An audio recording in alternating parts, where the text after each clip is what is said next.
Siap. Oke, dari teman-teman tadi sudah ada yang bertanya.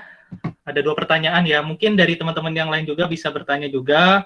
Kalau misalkan ada yang bertanya, silakan kalau di chat aja di kolom pertanyaan ya, seperti itu ya. Mungkin ada pertanyaan dari yang pertama ini ada dari Kak Nisa Zakiyah. Tadi juga udah ngobrol-ngobrol banyak. Kak Nisa Zakiyah ini juga dari alumni Universitas Indonesia dan sekarang kerjanya di Bekasi ya, Kak Nisa ini di PP Properti seperti itu. Ini yang mau ditanyakan adalah saat didirikan saat itu ada organisasi semisal GMT, Kang. Halo, Assalamualaikum Kak Nisa. Bisa dijelaskan nggak ini pertanyaan seperti apa ini maksudnya? Kak Nisa. Kak Nisa Zakia. Halo, Assalamualaikum Kak Nisa. Ya, Kak Nisa, halo. Ada Kak Nisa kah? Masuk. Kak Nisa. Dari Kak Nisa, saat didirikan saat itu ada organisasi semisal GMT, Kang. Maksudnya dari yang lain gitu, organisasi GMT yang lain apakah ada gitu selain GMT gitu pas waktu mendirikan GMT ini gitu? Langsung jawab ya. Iya, boleh. Silakan, Kang. Jadi gini, untuk organisasi ya, yang memang bentuknya seperti GMT di beberapa wilayah ada ya, yang harus teman-teman tahu.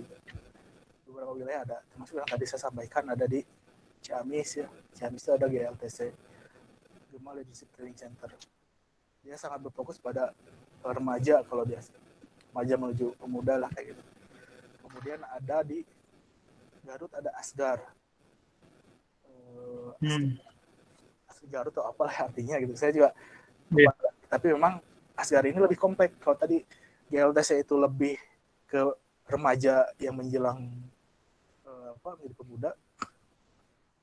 Nah, Asgar mah lebih kompleks. Dia itu lebih ke daya masyarakat yang lebih luas lagi kayak gitu. Kayak misalkan advokasi wilayah pertanian dan wilayah pengembangan perkebunan dan lain-lain. Tapi memang intinya pengembangan daerah ada juga gitu. Tapi kalau di Kabupaten Tasikmalaya ya mohon maaf, boleh dikoreksi kalau salah. Sepengetahuan saya GMT ini salah satu inisiator gitu buat pergerakan kepemudaan yang berfokus di bidang yang tadi ya, advokasi pendidikan, kemudian kesehatan dan lain-lain, walaupun belum bisa diaktualisasikan secara optimal. Yang lainnya sih belum ada, menurut saya sih belum ada gitu saat itu. Jadi ketika saat itu lahir, kita ini punya, sebenarnya kan kita ini sebenarnya hanya mengadopsi ya. Di Bandung dengan gerakan yang begitu masif di kota-kota besar gitu, di Tasik belum ada, kita bikin. Jadi seolah-olah menjadi pionir gitu. Tapi kalau kita jangkauannya kita zoom lebih luas gitu ya, ternyata sudah banyak sebenarnya. Cuma memang di Kabupaten Tasik, kalau nggak salah ini menjadi salah satu inisiator lah kayak gitu. Model gerakan yang seperti ini. Sampai sekarang, sampai terakhir saya kemarin silaturahim dengan salah satu anggota dewan anggota dewan Tasik ya, komisi 2 kalau nggak salah. Saya nanya gitu, ada gak yang modelnya KGMT? Dia belum ada katanya. Saya berpikir ini belum ada tuh apa karena memang masih eksklusif atau memang yang lainnya justru ngurus yang lain gitu. Makanya kita, kalau menurut saya ya, ini saran saya kepada pengurusan yang sekarang, mulai kontemplasi gitu terkait apa yang menjadi subjek dakwah GMT ini, di subjek perbaikan GMT ini, seperti itu. Itu palingnya. Jadi kalau yang similar ada beberapa, tapi di wilayah lain. Tapi untuk di kabupaten, menurut saya ini bisa satu pionir kayak gitu.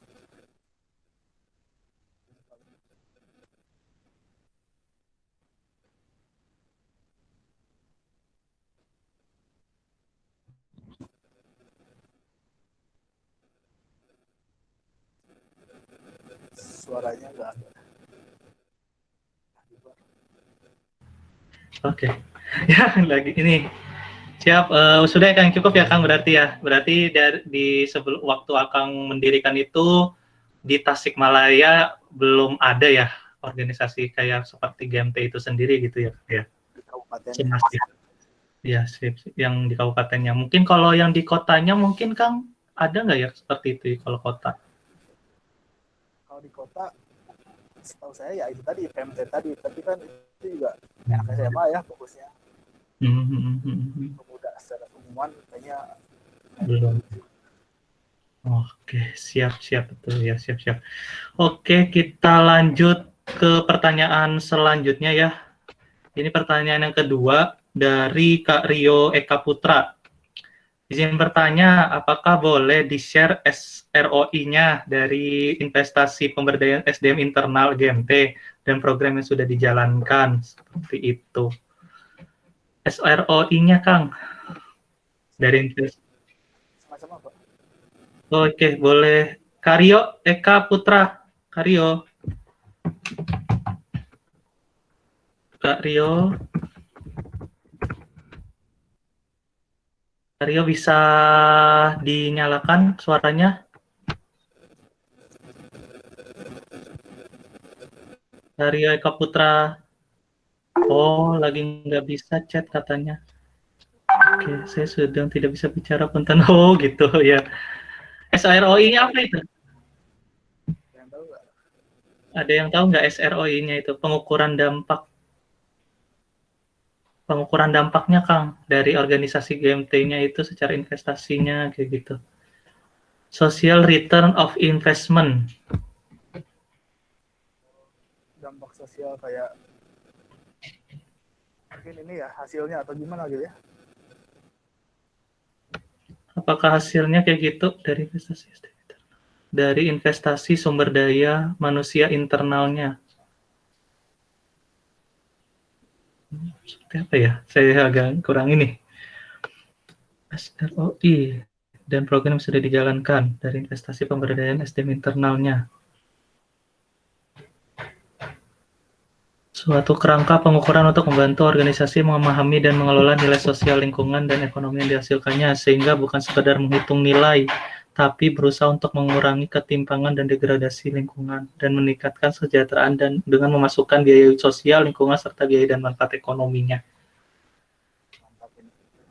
Jadi gini, kalau bicara dampak sosial ya mungkin yang paling terupdate itu bisa dikatakan pengurusan sekarang ya.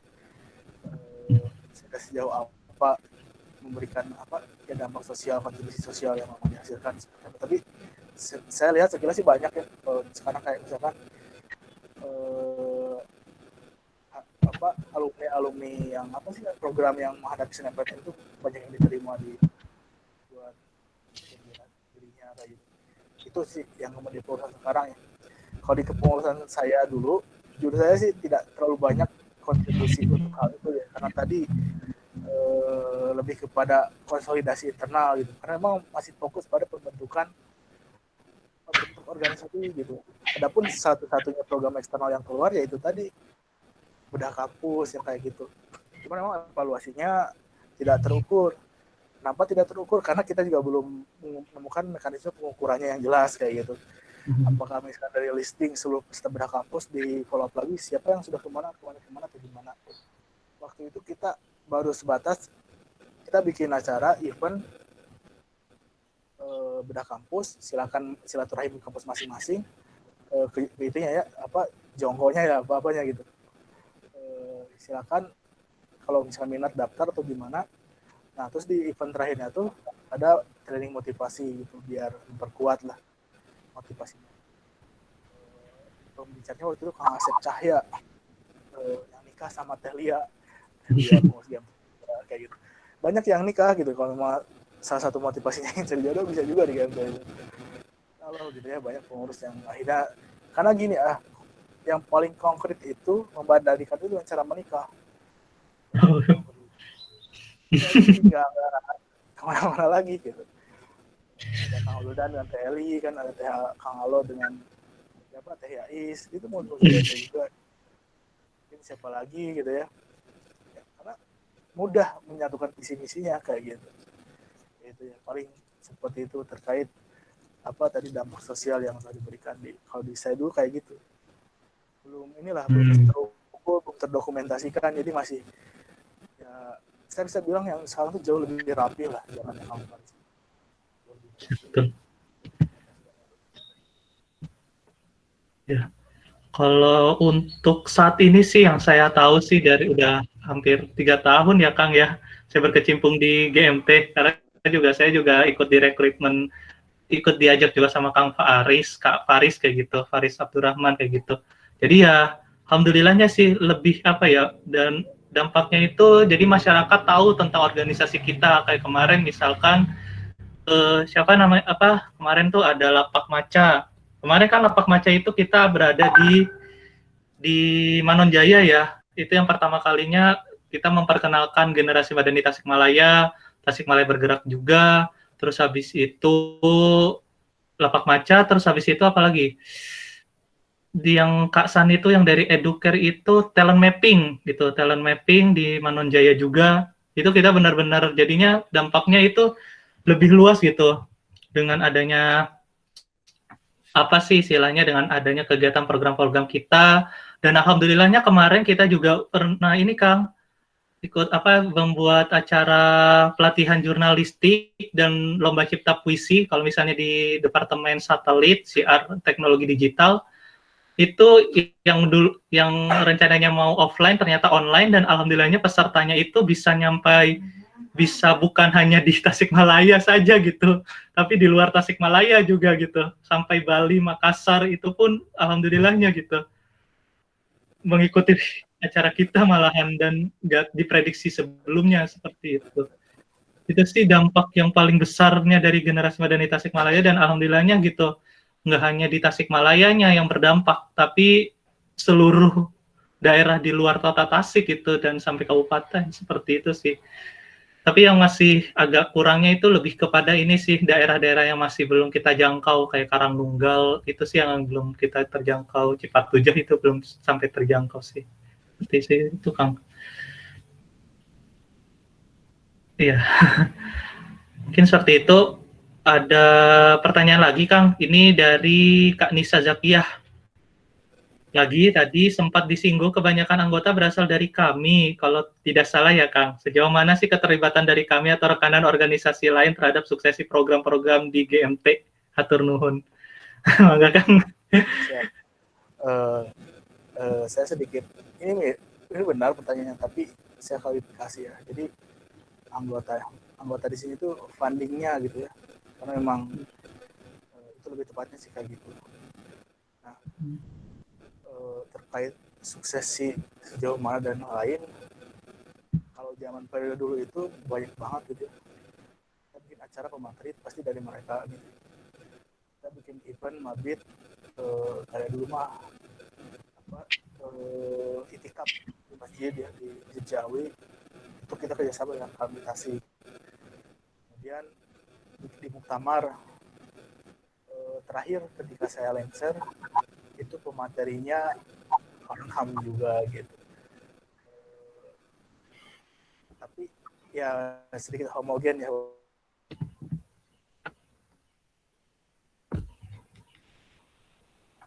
Halo Kang, Kang Yusuf.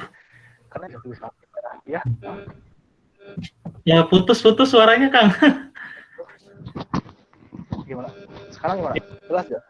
Udah jelas. Tadi agak ini tersendat. Silakan Kang. Perlu diulang. Jadi ya, apa kalau bicara sejauh mana keterlibatan dari organisasi kami atau yang lainnya, zaman saya itu cukup banyak ya, karena itu tadi dari mulai pembicara, dari mulai mitra diskusi, dari mulai lain-lainnya itu banyak sekali dari sana kayak gitu. Nah, tapi emang seiring berjalannya waktu kan lebih juga jalan-jalannya kan.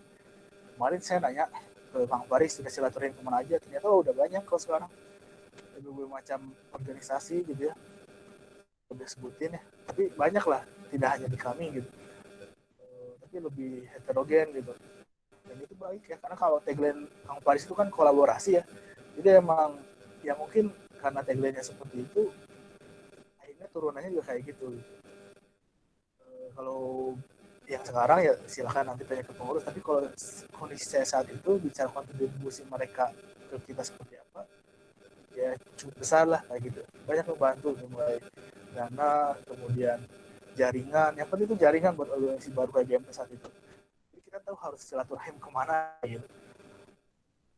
Kemudian bicara dan lain-lain.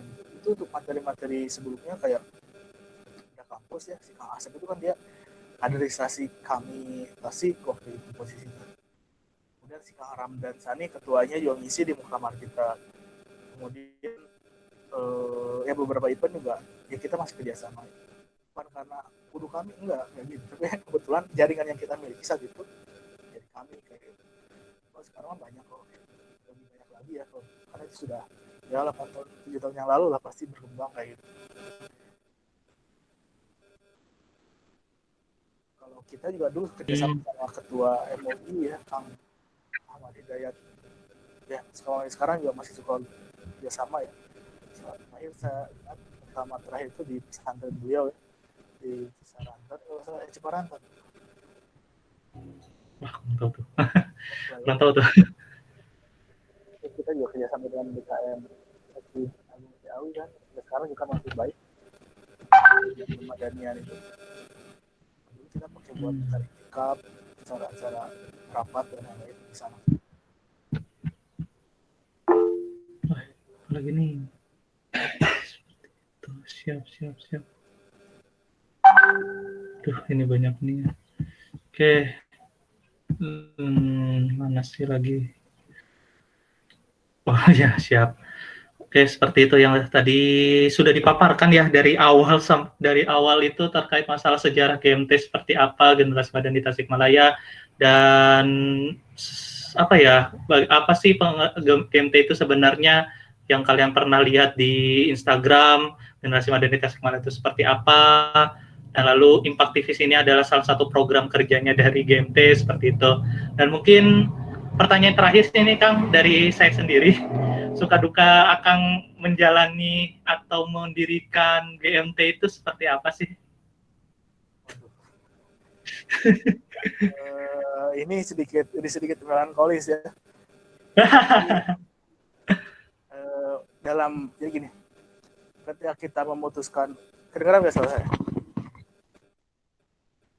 Suara jelas. Kedengaran jelas. Ketika kita memutuskan untuk menjadi bagian dari sebuah gerakan ya, kita harus terima bahwa namanya gerakan kan terus bergerak kayak gitu. Ketika kita punya cita-cita yang memang sudah disepakati bersama, kita pun harus terus, kalau kita ingin menjadi bagiannya ya harus mau gak mau harus terus berada di sana gitu. Suka saya ketika di GMT itu ya banyak sekali lah. Tadi saya bilang ya memang tadi saya nggak ingin terlalu dalam menceritakan, tapi memang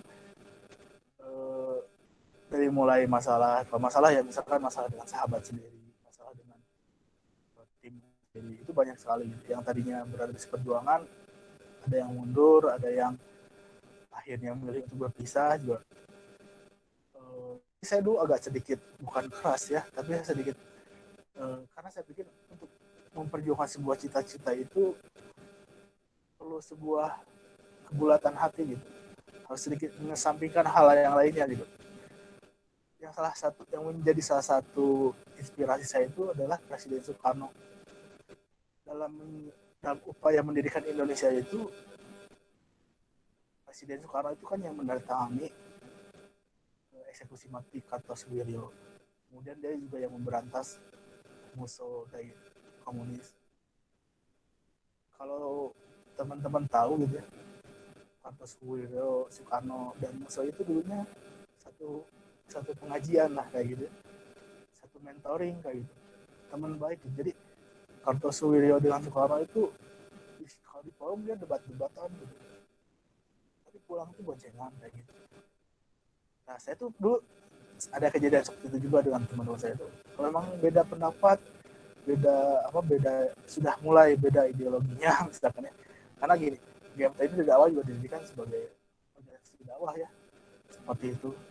Walaupun memang caranya mungkin beda lah kayak gitu, beda seperti pada umumnya.